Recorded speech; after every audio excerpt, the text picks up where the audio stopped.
السلام عليكم ورحمة الله وبركاته. أهلا بكم في قناتي قناة بيتك أجمل مع مروة. قبل ما أبدأ معكم الفيديو متنسوش الصلاة على الرسول. اللهم صل وسلم وبارك على سيدنا محمد عليه أفضل الصلاة والسلام.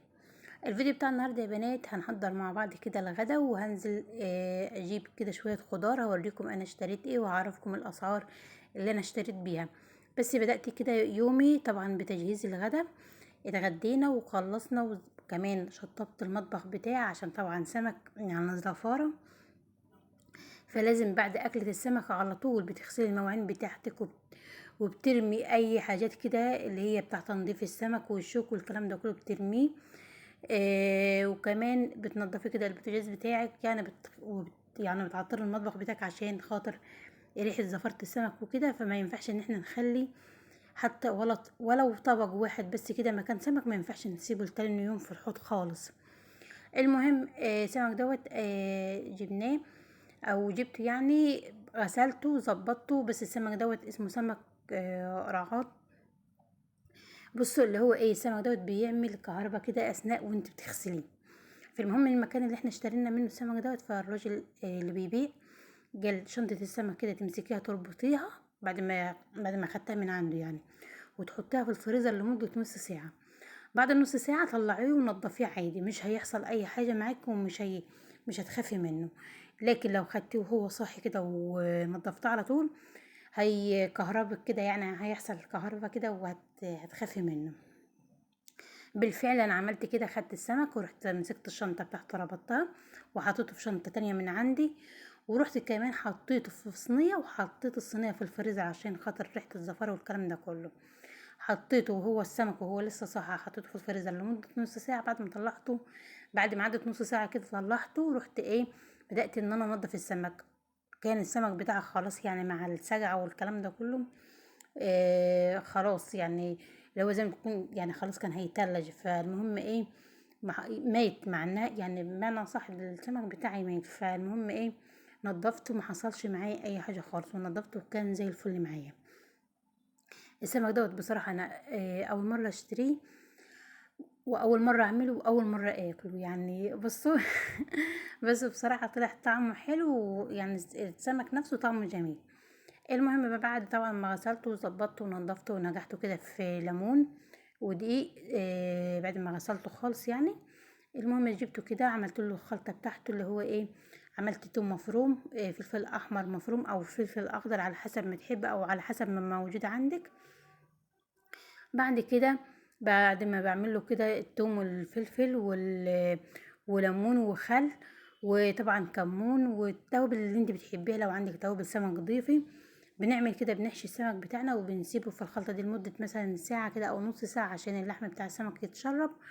بعد كده بنجيب الدقيق بتاعنا، نحط كده عليه شوية من الملح وشوية من الكمون ونخلطهم كويس. وبعد كده ناخد قطع السمك بتاعتنا من الخلطة او التتبيلة اللي احنا عاملينها على الدقيق، ومن الدقيق على الزيت على طول، وبيتجلى وبيطلع بالشكل اللي انتوا شايفينه ده. وكمان عملت جارو رز ابيض. انا ما عملت السلطة ما كانش عندي مخلل. انا بصراحة ما كانش عندي خضار خالص يعني في التلاجة بتاعتي كانت هوا، ما فيهاش اي خضار. المهم ايه، فاستكفيت كده بالسمك والرز وخلاص على كده والحمد لله.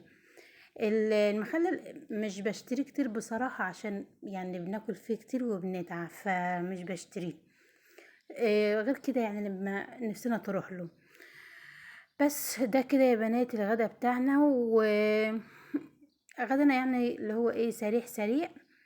زي ما قلت لكم في اول الفيديو ان لازم بعد اكلة السمك دي تنضفي المطبخ بتاعك تنظيفه حلو، تنظيفه تمام، عشان ريحة الزفارة ما يكونش.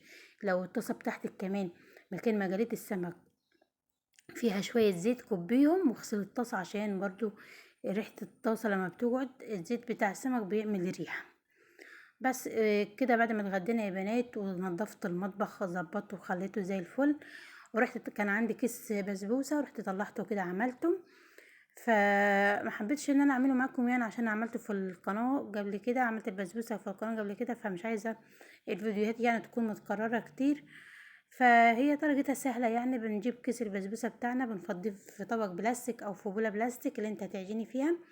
بعد كده بتضيفي لها نص كوبايه من السمنه، بتشربي البسبوسه بتاعتك السمنه. وبعد كده بتضيفي لها ايه نص معلقة صغيرة من البيكنج باودر، وعلبة زبادي. وبعد ما تضيفي علبة الزبادي تاخدي علبة الزبادي تملاها مية وتحطيها برضو على البسبوسة نفسها. بعد كده بتعجنيها وبتحطيها كده في صينية وبتدخليها الفرن. بتكوني حاطة الشربات بتاعك على النار، اللي هي كوبايتين سكر عليهم كوبايتين مية ونص ليمونة. بس البسبوسة بتكون سخنة، طالعة من الفرن سخنة، والشربات بتاعها بيكون سخن بيغلي. بتحطيهم على تاخدي الشربات كده وترشيه كده على البسبوسة، بتكون طعمها جميل وزي الفل. بس كده يا بنات، ديت طريقة البسبوسة بتاعتنا. المهم هنا كده نزلت بعد ما خلصت كل حاجة. نزلت كده، يعني نزلت حوالي كده، كان تقريبا كان بعد المغرب. نزلت كده جبت شوية خضار. طبعا زي ما عرفتكم في اول فيديو، ما كانش عندي اي خضار خالص، ولا طماطم ولا خيار ولا اي حاجة خالص في البيت. جبت هنا كده، اول حاجة جبتها كده، جبت جزازة خل تفاح. الجزازة دي كانت عاملة سعرها كان عامل 40 جنيه. وجبت نص كيلو عيش سن. الكيلو كان عامل 60، فانا اشتريت نص كيلو، بس النص كيلو كان عامل 30 جنيه. هنا كمان الخضار الحمد لله السعر بتاعه بدأ ان هو ينزل شوية. الخيار كان ب25 وب20. اشتريت الكيلو ب10، فالحمد لله يعني سعره ايه، يعني بقى حنين شوية عن الاول. هنا كده اشتريت كمان بلح. البلح الكيلو كان عامل 15. بص، البلح 15، العنب 15، الجوافة 15، كله 15 تقريبا كده. الموز كمان كان سعره عامل 15 جنيه. المهم جبت كده 2 كيلو بلح، الكيلو ب15، فانا اشتريت 2 كيلو ب30. جبت كمان طماطم. جبت كده كيلو طماطم، الكيلو كان عامل 20 برضو. الحمد لله الطماطم سعرها نزل شوية. الطماطم كانت ب30 وب35، فانا اشتريتها النهاردة الكيلو ب20. فالحمد لله، يا رب ترخص كمان وكمان، يعني يا رب تبقى ب10 حتى. بس فانا اشتريت كيلو واحد بس. الكيلو كان عامل 20. طبعا انا مرضتش ازود يعني، عشان ده ب20 جنيه الطماطم، يعني مش رخيصة. والله ب20 برضو مش رخيصة. المهم جبت هنا كمان عنب دوت العنب، عنب بلدي. جبت 2 كيلو ب30.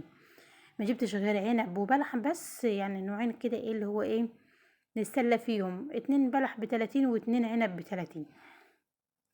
العنب البلدي ده كان ارخص عنب، يعني كان ارخص حاجة كنت ممكن تشتريها من السوق. كان الكيلو ب5 جنيه، والله العظيم كان الكيلو زمان مش من زمان قوي يعني. كان الكيلو عامل 5.